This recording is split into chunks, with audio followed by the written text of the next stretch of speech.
Hello friends, welcome to my YouTube channel.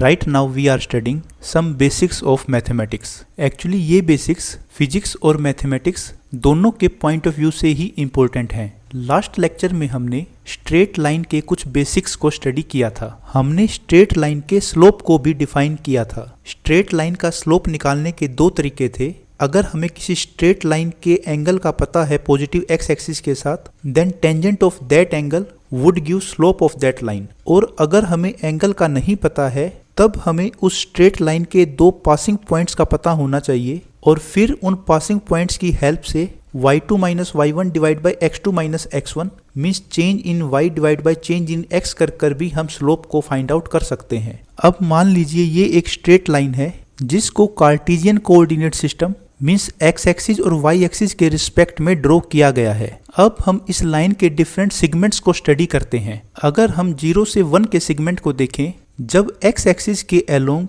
0 से 1 का change हुआ है तो y एक्सिस के अलोंग 0 से 2 का चेंज हुआ है. तो इसका मतलब है इस सेगमेंट का स्लोप है change in y divide by change in x means 2 divide by 1 2.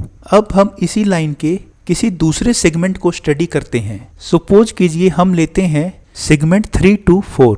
जब हम x एक्सिस के अलोंग 3 to 4 मूव करते हैं तो y एक्सिस के अलोंग 6 to 8 मूव करते हैं. तो लाइन के इस सेगमेंट में भी जब हम x एक्सिस के अलोंग 1 यूनिट का मूव करते हैं तो y एक्सिस के अलोंग 2 यूनिट का मूव होता है. तो इस सेगमेंट का स्लोप भी होगा 2 डिवाइड बाई 1 2. तो इस तरह से हम देखते हैं कि इस लाइन पर हम कोई भी सेगमेंट कंसीडर कर लें उस सेगमेंट का स्लोप 2 ही आएगा. एक्चुअली यह स्लोप की वैल्यू सेगमेंट के साइज पर भी डिपेंड नहीं करेगी. अगर हम सेगमेंट का साइज बड़ा या छोटा भी ले लें तब भी स्लोप 2 ही आएगा. फाइनली हम कह सकते हैं कि इस पूरी लाइन का स्लोप 2 है. लेकिन अब अगर हम एक इस तरह की कर्व को देखें जो कि स्ट्रेट लाइन कर्व नहीं है, तो इस केस में अगर हम इस कर्व के डिफरेंट सेगमेंट्स को स्टडी करें, सपोज कीजिए हम 0 से 1 के सेगमेंट को स्टडी करते हैं, तो x एक्सिस के अलोंग 0 से 1 का चेंज होने पर y एक्सिस के अलोंग 0 से 2 का चेंज हुआ है. अब अगर हम दूसरे सेगमेंट को स्टडी करें, सपोज 4 to 5, तो इस सेगमेंट में x एक्सिस के अलोंग 4 to 5 का चेंज होने पर y एक्सिस के अलोंग 4 to 4.5 का चेंज हुआ है. इसका मतलब है इस सेगमेंट में x एक्सिस के अलोंग 1 यूनिट का चेंज होने पर y एक्सिस के अलोंग 2 यूनिट का चेंज हुआ था और इस सेगमेंट में x एक्सिस के अलोंग 1 यूनिट का चेंज होने पर y एक्सिस में सिर्फ 0.5 यूनिट का चेंज हुआ है. तो इससे यह चीज क्लियर है कि एक स्ट्रेट लाइन के केस में जो through out the line slope constant रह रहा था, इस केस में वह चीज ट्रू नहीं है.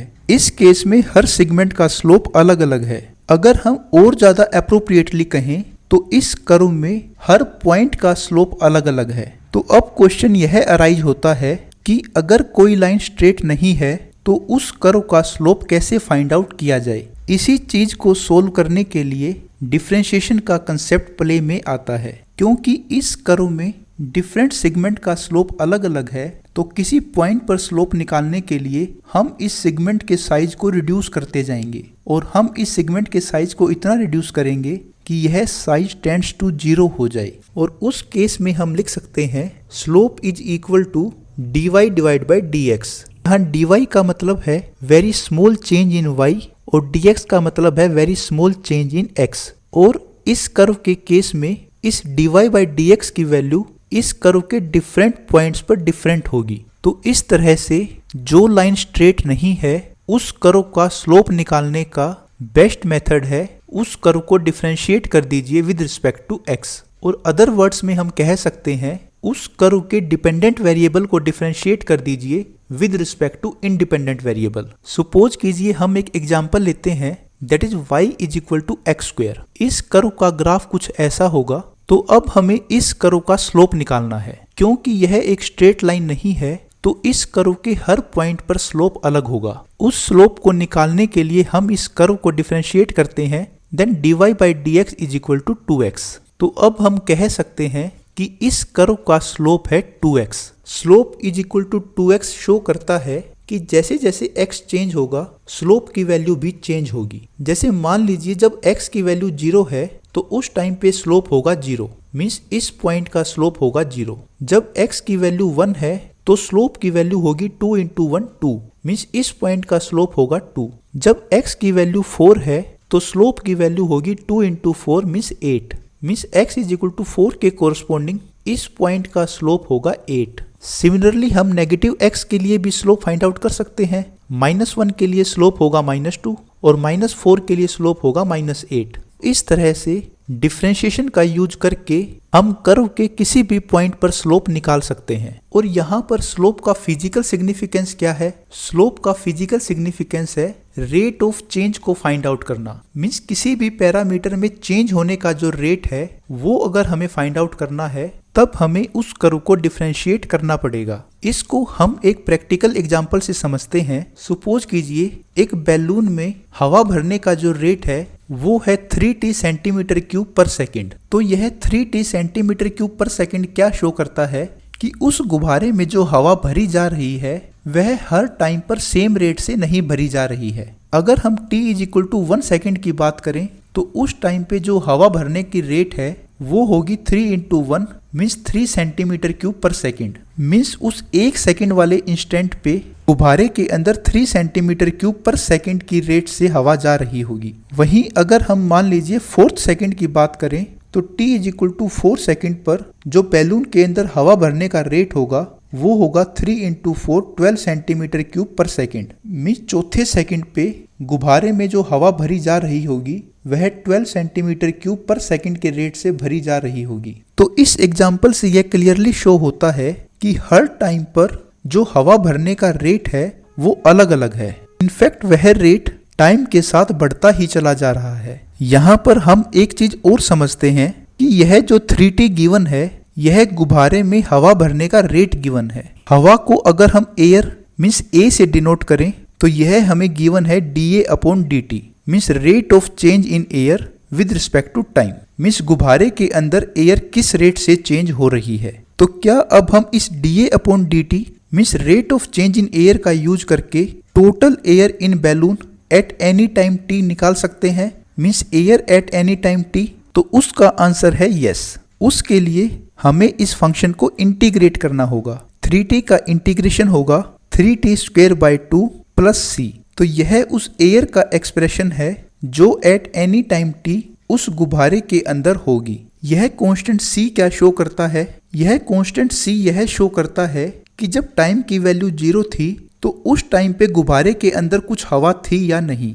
अगर मान लीजिए t = 0 पे गुब्बारे के अंदर कोई हवा नहीं थी तब इस c की वैल्यू 0 होगी। और अगर मान लीजिए इनिशियली t = 0 पे गुब्बारे के अंदर कुछ हवा थी तो इस वैल्यू की उतनी ही वैल्यू होगी जितनी उस गुब्बारे के अंदर t = 0 पर हवा थी, और वह वैल्यू ऑब्वियसली कांस्टेंट होगी। इसलिए हर इंटीग्रेशन में इनिशियल वैल्यू को शो करने के लिए एक कांस्टेंट c लिखा जाता है। तो यह अब हमारे पास टोटल एयर का एक्सप्रेशन है जिसकी कर्व कुछ इस तरह से आएगी। यहाँ पर हम केवल पॉजिटिव टाइम को ही कंसीडर कर रहे हैं और यह dA/dt इस कर्व के हर पॉइंट पर स्लोप का एक्सप्रेशन है। इस कर्व पर t = 0 पर स्लोप 0 होगा, t = 1 पर स्लोप 3 होगा, t = 2 पर स्लोप 3 × 2 6 होगा एंड सो ऑन। अब यहाँ पर एक क्वेश्चन और अराइज होता है कि अगर हम मान लीजिए कर्व का डिफरेंशिएशन करना नहीं चाहते हैं तो क्या कोई और तरीका है जिससे हम गिवन कर्व के हर पॉइंट पर स्लोप फाइंड आउट कर सकें?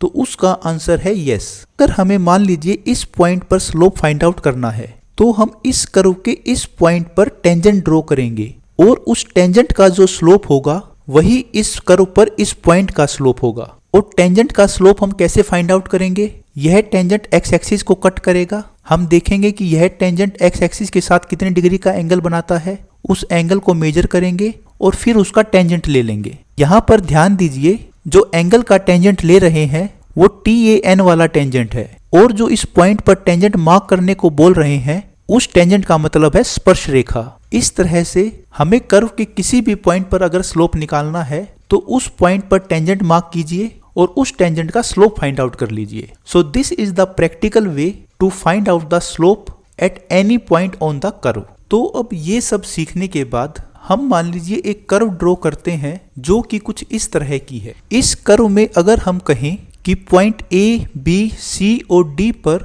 स्लोप की वैल्यू क्या है। इन पॉइंट्स पर स्लोप की वैल्यू बताने के लिए हमें इस कर्व को डिफरेंशिएट करने की जरूरत भी नहीं है, क्योंकि हमें पता है कि इन पॉइंट्स पर अगर हम टेंजेंट ड्रॉ करेंगे तो वह पैरेलल टू एक्स एक्सिस आएगी, और पैरेलल टू एक्स एक्सिस का मतलब है वह टेंजेंट एक्स एक्सिस के साथ 0 डिग्री का एंगल बनाएगी। तो उस टेंजेंट का स्लोप होगा टेंजेंट 0 मींस 0। सो इन पॉइंट्स पर स्लोप की वैल्यू होगी 0। किसी कर्व के वो पॉइंट्स जहां पर स्लोप की वैल्यू 0 होती है उन पॉइंट्स को बोलते हैं क्रिटिकल पॉइंट्स। क्रिटिकल पॉइंट्स की एक खास बात यह होती है कि वहां पर या तो कर्व इस तरह से होगी और या कर्व इस तरह से होगी। अगर कर्व हमारी इस तरह से है तो उसे बोलते हैं पॉइंट ऑफ मैक्सिमा, और कर्व अगर हमारी इस तरह से है कि वैली फॉर्म होती है तो उस पॉइंट को बोलते हैं पॉइंट ऑफ मिनिमा। तो इस कर्व में ये 2 पॉइंट ऑफ मैक्सिमा है और ये 2 पॉइंट ऑफ मिनिमा है। पॉइंट ऑफ मैक्सिमा और पॉइंट ऑफ मिनिमा का पता लगाने का एक तरीका और भी है, वो है बाय यूजिंग स्लोप मेथड। मान लीजिए हम क्रिटिकल पॉइंट्स फाइंड आउट कर चुके हैं। क्रिटिकल पॉइंट्स फाइंड आउट कैसे कर सकते हैं? जस्ट इस कर्व को डिफरेंशिएट कीजिए तो हमें स्लोप मिल जाएगा, और उस स्लोप को इक्वल टू 0 कर दीजिए, और वहां से x की वो सभी वैल्यू निकाल लीजिए जहां जहां पर स्लोप की वैल्यू 0 है। तो इस तरह से हमें क्रिटिकल पॉइंट्स तो मिल जाएंगे, लेकिन उन क्रिटिकल पॉइंट्स पर हम यह नहीं बता सकते कि किस क्रिटिकल पॉइंट पर मैक्सिमा है और किस क्रिटिकल पॉइंट पर मिनिमा है। वो पता लगाने के लिए हम स्लोप वेरिएशन मेथड का यूज करते हैं। हम उस क्रिटिकल पॉइंट के जस्ट पहले और जस्ट बाद में स्लोप फाइंड आउट करते हैं। यहाँ पर हमें एग्जैक्ट स्लोप की वैल्यू फाइंड आउट करने की जरूरत नहीं है, हमें जस्ट स्लोप का साइन चाहिए। सपोज कीजिए हम इस पॉइंट ए को कंसीडर करते हैं, तो इस पॉइंट ए के जस्ट पहले जो कि ये पॉइंट है, यहाँ पर स्लोप कैसा होगा उसके लिए हम इस पॉइंट पर टेंजेंट ड्रॉ कर सकते हैं,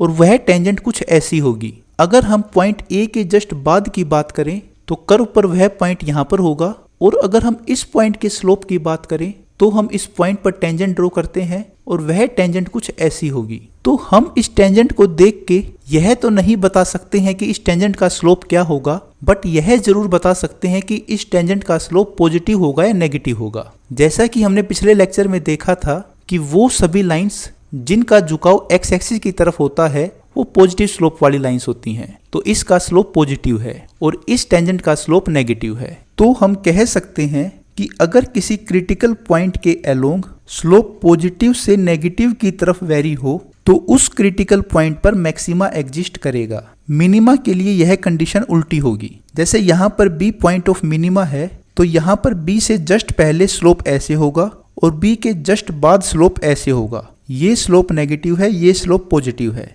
मीन्स अगर किसी क्रिटिकल पॉइंट पर स्लोप नेगेटिव से पॉजिटिव की तरफ वेरी हो तो वह critical point point of minima होगा। तो इस तरह से हम पॉइंट ऑफ मैक्सिमा और पॉइंट ऑफ मिनिमा को फाइंड आउट कर सकते हैं। तो फ्रेंड्स, इस लेक्चर में भी हमने थोड़ा बेसिक सीखने की कोशिश की है। अगले वीडियो में हम थोड़ा वेक्टर का बेसिक और देखेंगे और उसके बाद हम फिजिक्स का सिलेबस स्टार्ट करेंगे। तो फ्रेंड्स, इस वीडियो में इतना ही। अगर आपको कोई डाउट है तो आप कमेंट सेक्शन में पूछ सकते हैं। मिलते हैं नेक्स्ट वीडियो में। Please like and share the video and subscribe the channel. Thanks for watching. Goodbye.